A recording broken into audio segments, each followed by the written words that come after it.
leave now the stage to Margaret with I Am Hamlet. Thanks.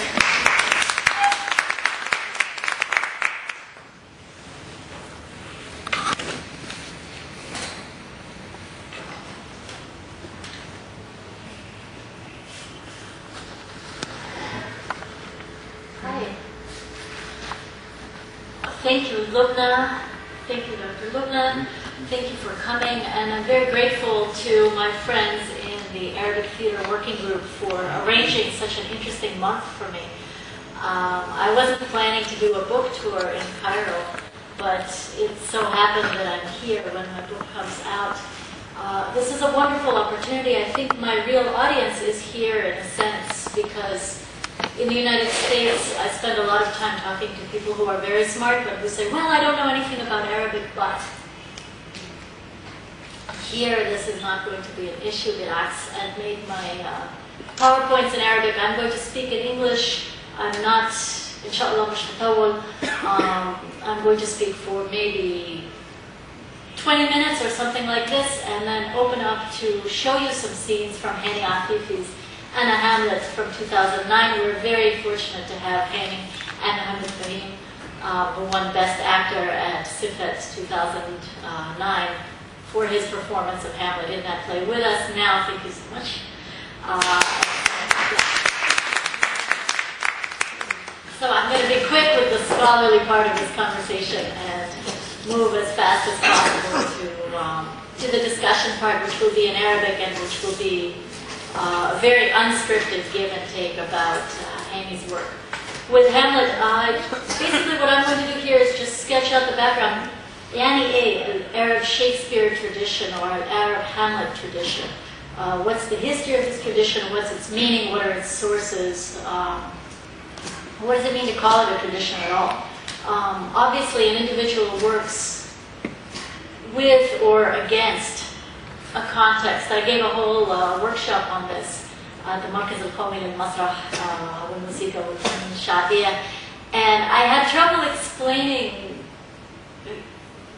The participants in that workshop were wonderful and very quick and very rooted in the idea that there are two kinds of theater. There's an alami, which can travel, and the qabil al-safar, and then there's a mahalli, لو طلع برا مش هتفهم.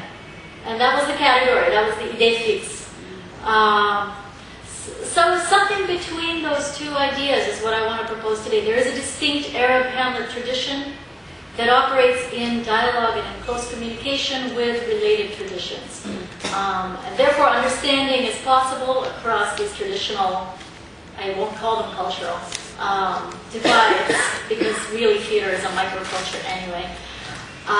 Understanding is possible, but never full understanding without all the contextual knowledge you would need. We start with this. If I say Hamlet, what do you say back to me? To be or not to be. To be or not to be. Okay, كويس. But to be or not to be ازاي? To be or not to be مع كم كده ولا to be or not to be؟ قولي ازاي؟ اوكي بس انت وصلت في القسم الانجليزي. بشكل عام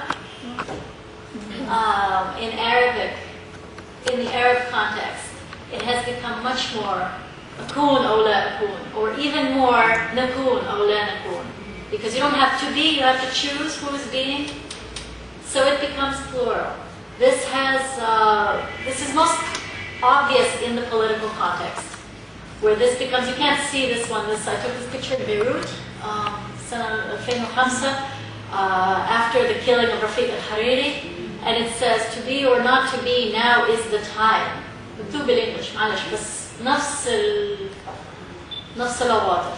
This is from Yad Tahrir. I didn't take this one, I found it on Twitter. To be or not to be is a slogan. It's about collective identity, collective mobilization, a collective identity under threat from somebody who would deny or end the historical existence of your group of people, the Arabs, the Muslims, the Egyptians, whatever group you're invested in the identity of.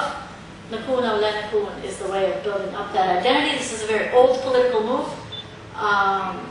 It wasn't invented in Midan Tahrir. It was used a lot by Gamal Abdel Nasser and after him by Sadat. It was used by Yasser Arafat in the Palestinian context. Nakun or la nakun is the moment when the nation chooses, or the group, whatever the group is. Mustafa Mahmoud used this to talk about the Muslims, all of the Muslims, even the ones in Indonesia, whatever, should all group together and nakun or la nakun.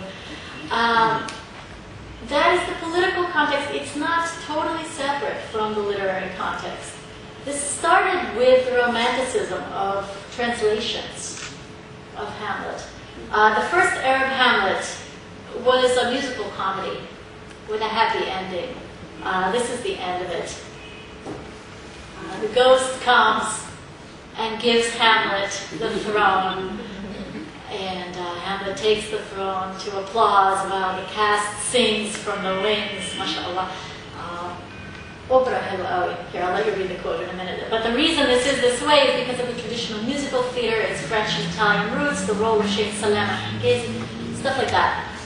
This text is actually, the happy ending part is not invented by Tamiz Abdul. Also, we should stress that it is directly lifted from Abdul's French source, which was written by Alexandre Dumas. As in the Conte Monte Cristo and the Three Musketeers and all of that. So it was like that, but in that context, Hamlet starts becoming a hero. He continues being a hero, even in the age of high literary ambition and fusha and al-afkar, Samia, and all of these things that Khalid Matran goes on about. I'm going to run through these. He continues being a hero, even in the high Anglophile romanticism of someone like Jabr Ibrahim Jabra, for whom Hamlet is very much, I can't point for this, oh yes I can, here it is a Christ figure, right? He loves us, his love for us, he martyrs himself for us. This lays the groundwork for what happens after the death of Gamal Abdel Nasser, when Hamlet becomes a fighter for justice, a martyr for justice, brutally murdered by the oppressive Claudius regime. The first instance of that interpretation on the stage. I find it foreshadowed. I gave a talk about this at Al-Alsun a couple of days ago about Alfred Farag. Why does Farag Suleiman al-Halabi need to be a Hamlet figure? If you're doing a nationalist freedom fighter, frankly, a jihadi, who's going to kill labor, why would you need to make him al-Adl or al-Dhulm? Why would you need to make him a Hamlet figure? It's a ridiculous thing to do. But in the context, it makes sense because you have to be deep. I want to move this so I can see you.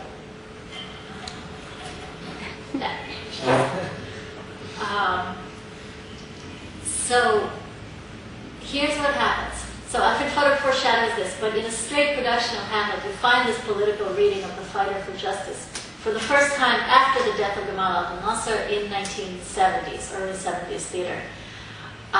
The first question was just to do it right, in the 60s. Just to put Egyptian theater on the map. We deserve a place. We're a real country. We have a real Masrah Qawmi. And so we are going to stage Shakespeare. We're going to stage Othello. We're going to stage Hamlet. And we're going to do this as seriously as possible because the regime values theater. This